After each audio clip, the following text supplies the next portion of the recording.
Now, let's see another example, also in chapter 3.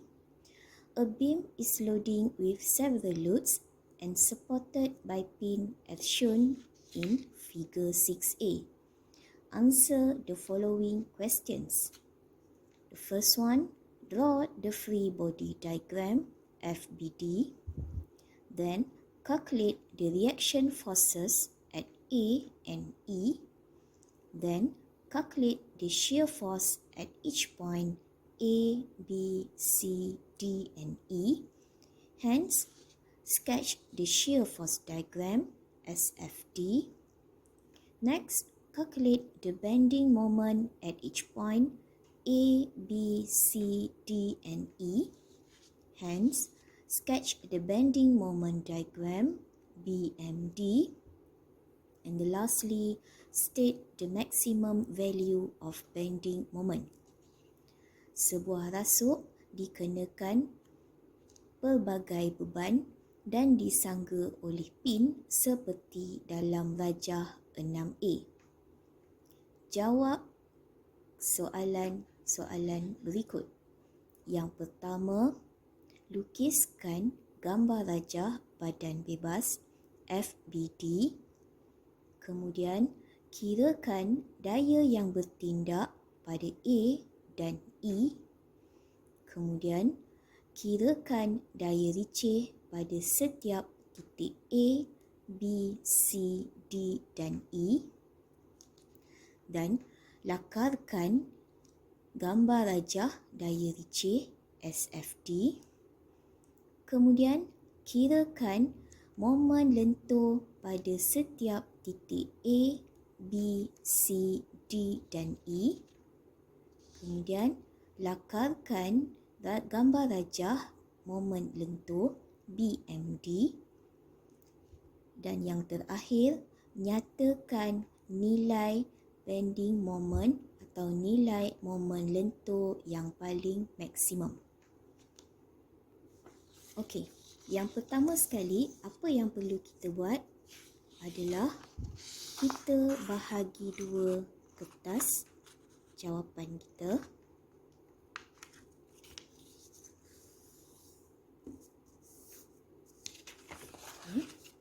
Di sebelah kiri adalah untuk diagram dan di sebelah kanan adalah untuk calculation.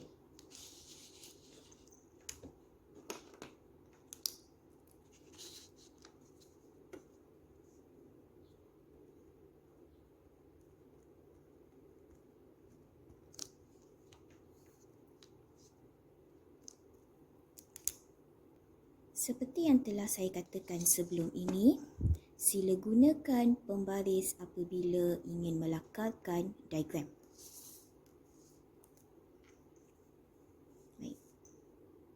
Step yang pertama adalah free body diagram, FBD. Kita lihat pada soalan. Okey. Pada soalan rajah 6A ini, kita dapati ada support pin pada A dan juga pada E. Kita ketahui bila beam dikenakan support pin, dia mempunyai dua arah daya, iaitu arah daya X dan juga arah daya Y.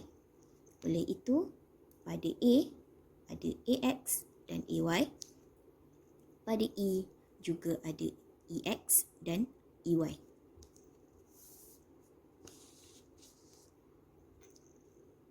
Okay, setelah kita kenal pasti, kita akan lukiskan free body diagram kita.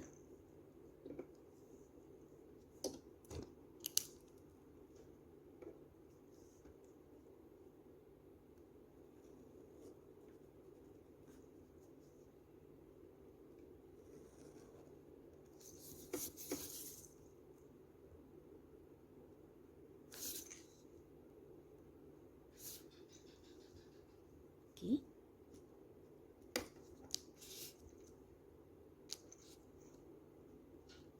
AY, AX,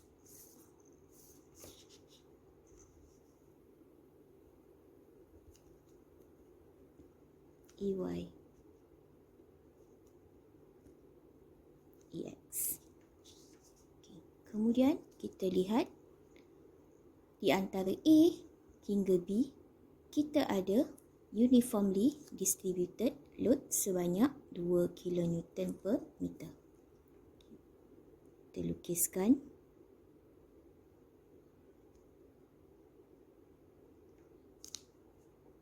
Okay. A kepada B. Kemudian pada C, kita ada concentrated load 4 kN.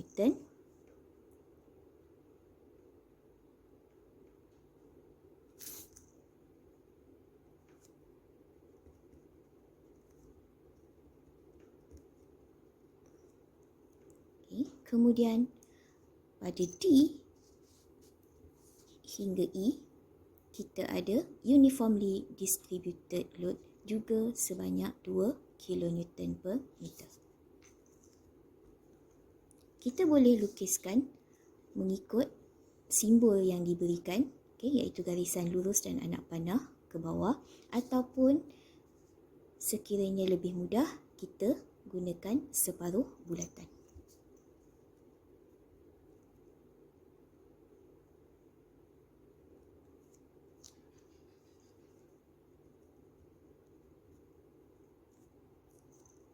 Kemudian kita lukiskan jarak untuk setiap load tersebut.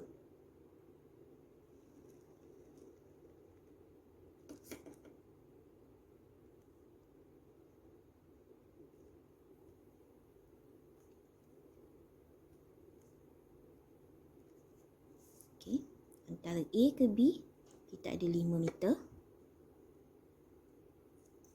B kepada C kita ada 1 meter. Kemudian C kepada D kita ada 1 meter. Kemudian D kepada E kita ada 2 meter. Kemudian step yang kedua, kita kirakan daya yang bertindak pada A dan juga E. Jadi kita akan buat keseimbangan daya, equilibrium force.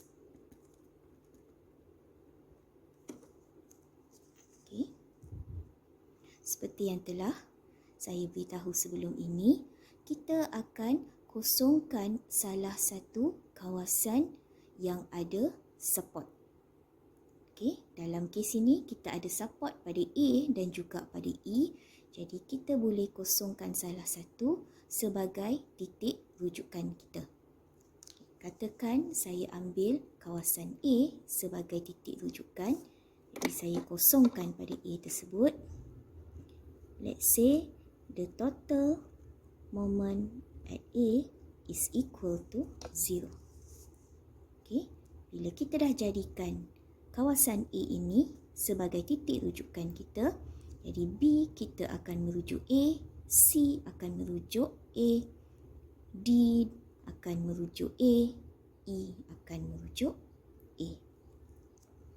Okey.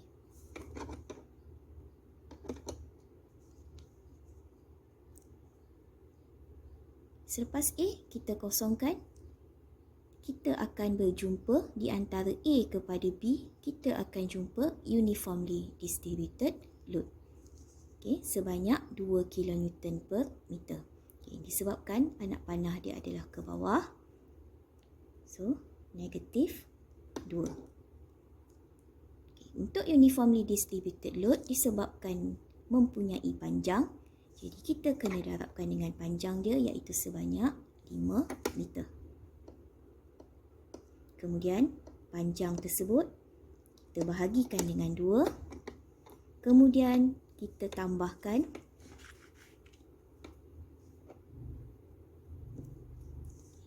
dengan permulaan load kepada titik rujukan kita tadi.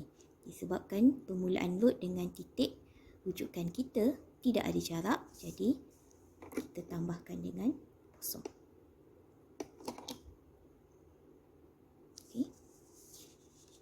Kemudian settle A dengan B, kita jumpa C. C adalah concentrated load.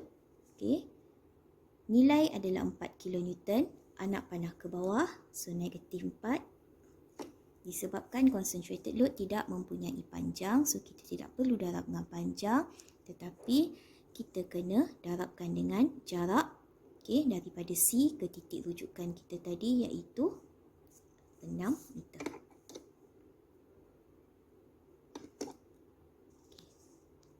Kemudian settle C pergi kepada D, E. Okay. Disebabkan D dengan E ini adalah uniformly distributed load, mempunyai panjang. Okay. Jadi negatif 2 darabkan dengan panjang, iaitu 2. Kemudian 2 bahagi 2 tambahkan dengan jarak daripada permulaan load, iaitu D kepada titik rujukan A kita, iaitu 7. Okey. Kemudian tambahkan, okey, dengan E, EY, anak panah ke atas, positif, EY. Okey. Daripada EY ke titik rujukan kita 6, 7, 8, 9. Darabkan dengan 9. Okey. Baik. Kita nak dapatkan nilai EY. Jadi kita bawa pergi ke sebelah kiri. Positif EY 9 jadi negatif 9 EY. Kemudian kita akan selesaikan kesemua ini.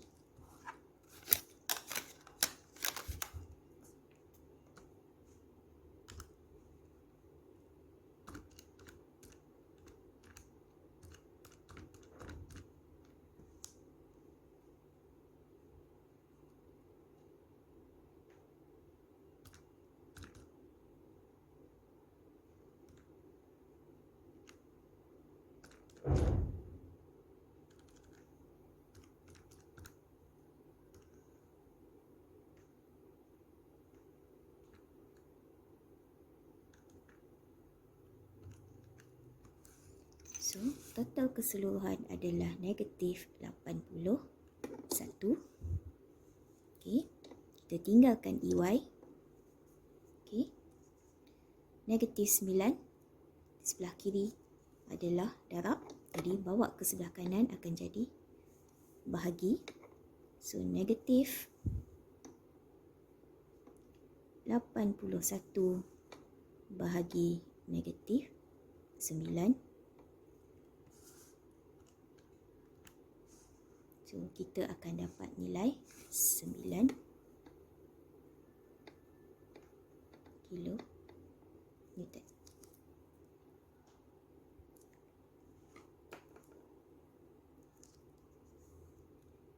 Okay. Kita dah dapat nilai EY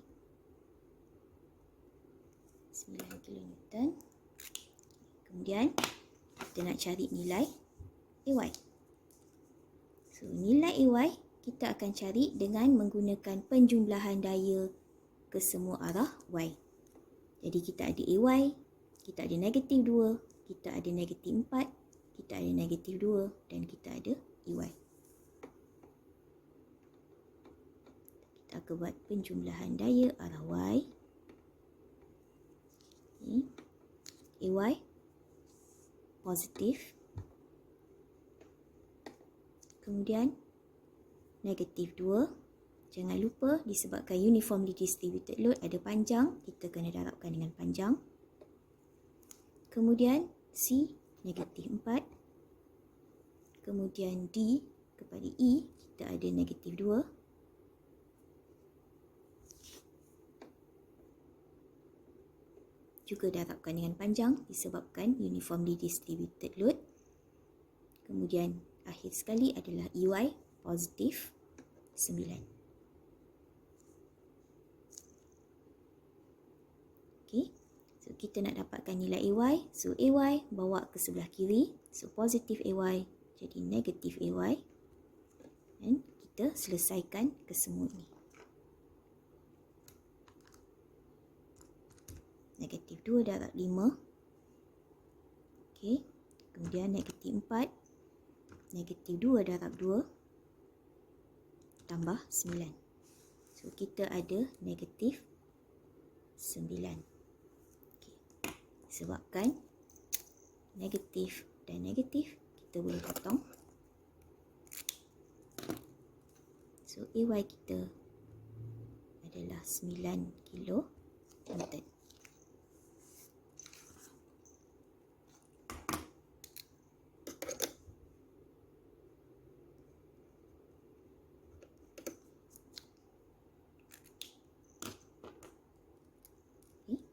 Disebabkan kita ada pin, iaitu arah daya pada X, jadi kita kena senaraikan juga arah daya yang ada pada X. So AX sama dengan 0, EX sama dengan 0. Okay.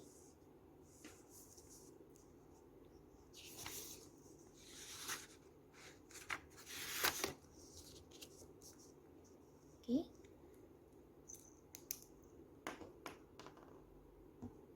Settle untuk step yang kedua. Kita pergi kepada step yang ketiga. Okey. Iaitu shear force diagram. Untuk melakukan shear force diagram, setiap daya atau setiap load yang ada pada FBD, kita akan lakarkan satu garisan unjuran putus-putus ke bawah.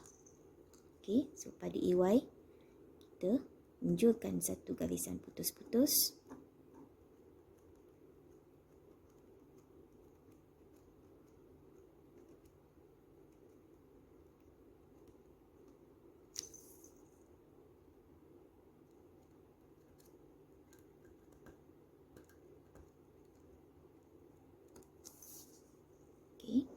Kemudian pada B juga satu garisan putus-putus.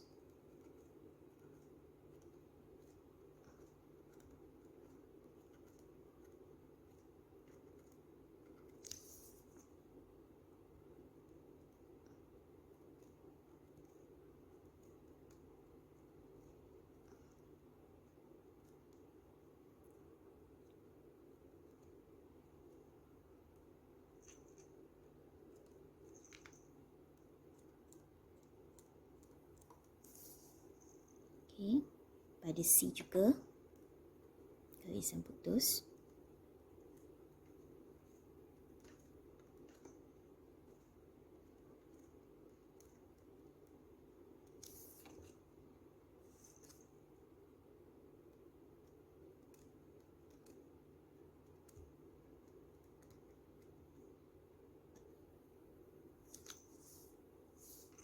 Kemudian pada D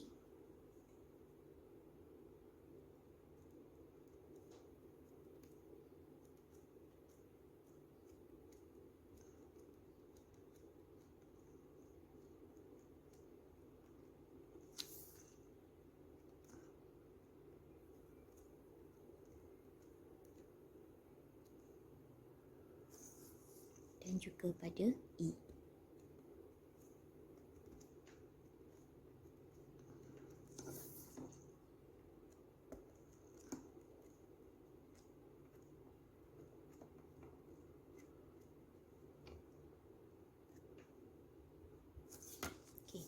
Di sini kalau kita lihat concentrated load hanya ada satu garisan unjuran putus ke bawah, manakala untuk uniformly distributed load kita akan ada dua garisan, iaitu pada permulaan load dan juga pada akhir load. Disebabkan permulaan load pada A bersama dengan satu garisan daya A, jadi berkongsi satu garisan, sama juga dengan E.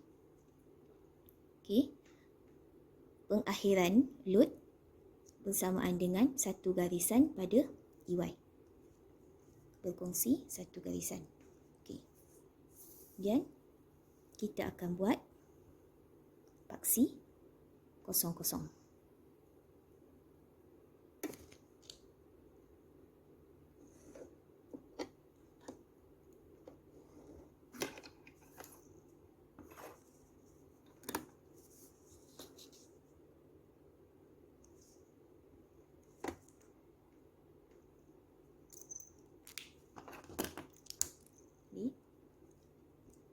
Ini adalah step yang ketiga, iaitu shear force diagram. Dan kita akan buat bersama dengan shear force calculation.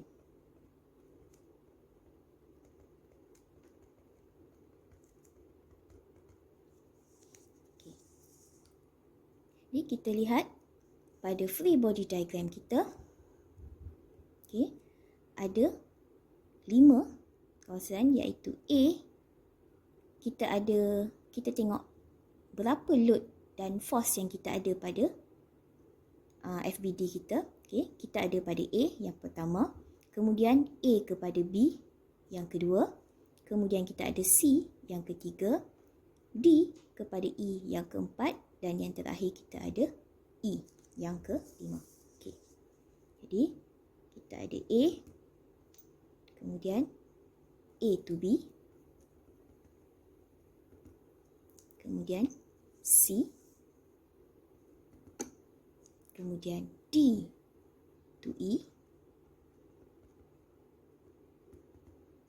kemudian E.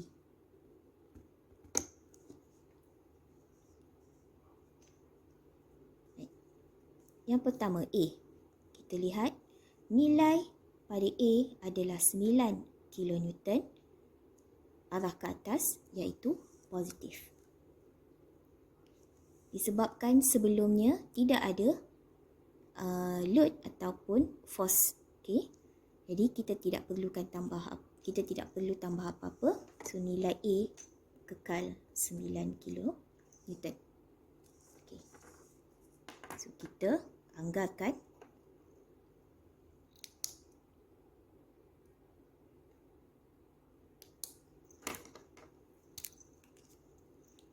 kilonewton positif, iaitu bahagian atas. Kita tahu, okay, kalau untuk diagram, okay, ataupun untuk graf, kita tahu bahagian atas adalah positif, bahagian bawah adalah negatif. So 9, anggarkan sahaja kawasannya. Okay. Buat satu titik persilangan dan tulis nilainya 9 kilonewton. Kemudian kita buat daripada kosong graf pergi kepada titik persilangan yang kita dah lukiskan tadi. Satu garisan lurus, gunakan pembaris. Okay. Kemudian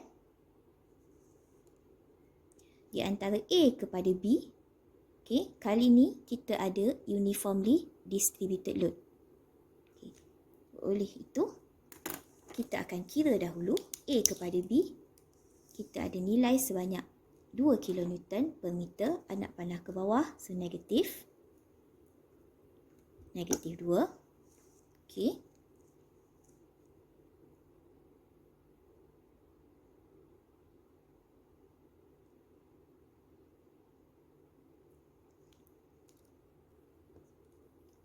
Negatif 2.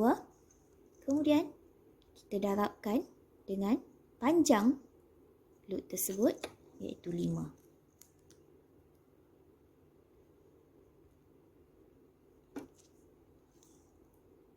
Kemudian disebabkan sebelum itu kita ada daya pada A iaitu 9, jadi kita kena tambahkan dengan daya A, iaitu negatif 2 darab 5 tambahkan dengan 9, negatif 1.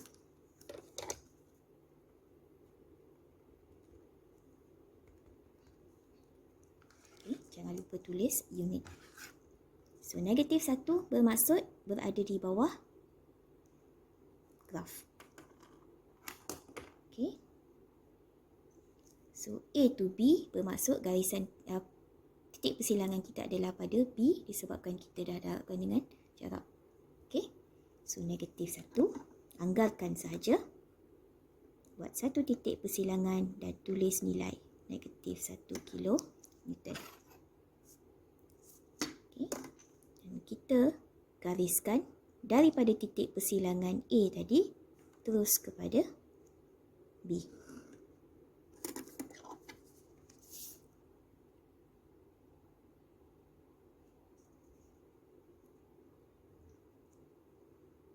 Okay. Kemudian di antara B kepada C, di tengah-tengah ini tidak ada load. Jadi kita akan buat satu garisan konstan daripada garisan B kepada garisan C.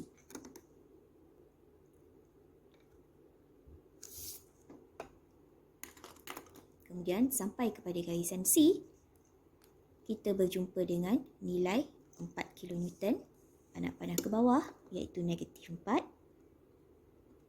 So, negatif 4 kita akan tambahkan dengan nilai sebelum dia iaitu A to B.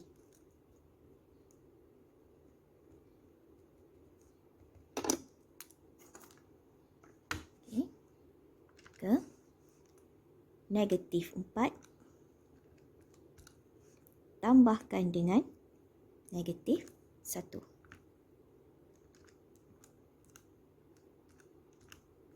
Itu negatif 5.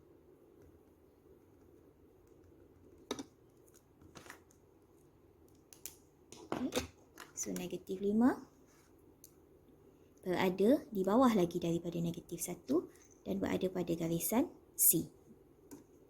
So, anggarkan saja. Tuliskan negatif 5. Buat satu garisan lurus ke titik persilangan tersebut. Kemudian kita lihat C hingga D. Okay. Tidak ada load di tengah-tengah dia. Oleh itu, kita akan buat satu garisan konstan.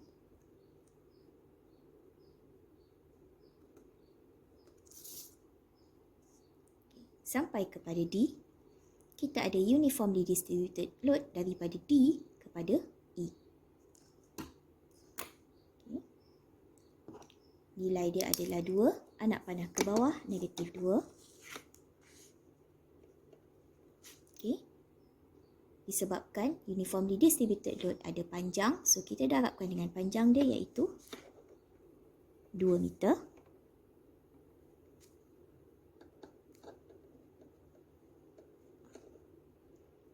Okay. Kemudian kita tambahkan dengan nilai sebelum dia iaitu C.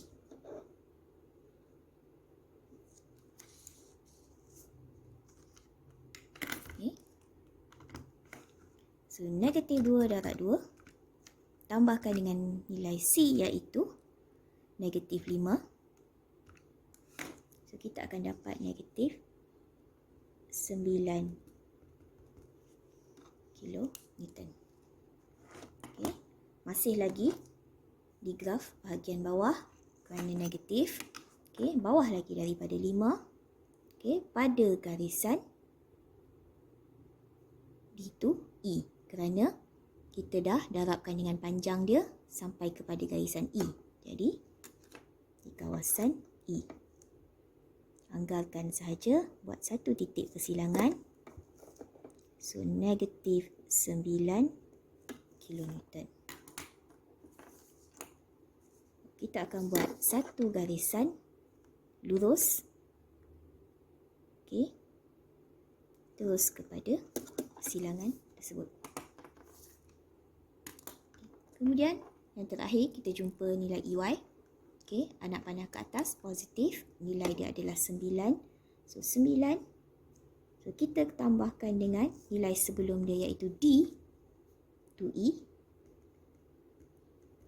Okay. 9 ditambahkan dengan negatif 9. Kita akan dapat kosong.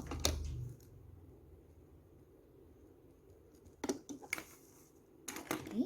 So E, pada garisan E, nilai dia adalah titik persilangan 0 kilonewton.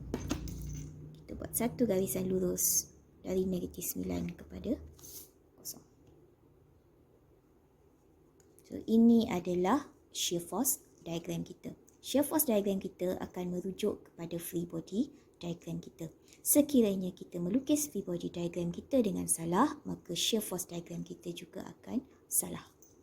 Okay. Macam mana untuk kita ketahui sama ada jawapan kita betul ataupun tidak? Okay. Kita akan bermula dengan kosong dan berakhir juga dengan kosong. Sekiranya jawapan tidak mendapat kosong, okay, maka jawapan kita adalah salah. Seterusnya, kita akan buat step yang kelima, iaitu bending moment diagram. Okay, masih menggunakan garisan unjuran yang sama. Kita akan buat satu lagi paksi kosong-kosong. Okay, iaitu paksi untuk bending moment diagram kita.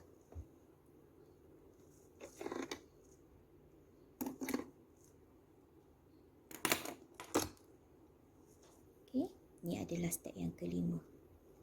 BMD.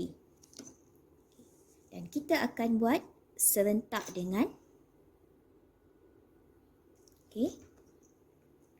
pengiraan, iaitu bending moment calculation. Okay. Step yang keenam kita adalah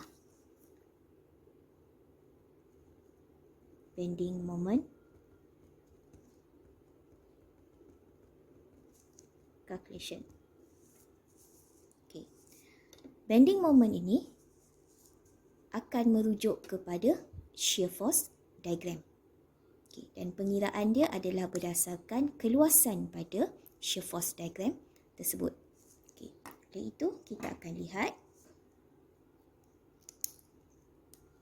pada shear force diagram, kita akan pecahkan kepada beberapa keluasan.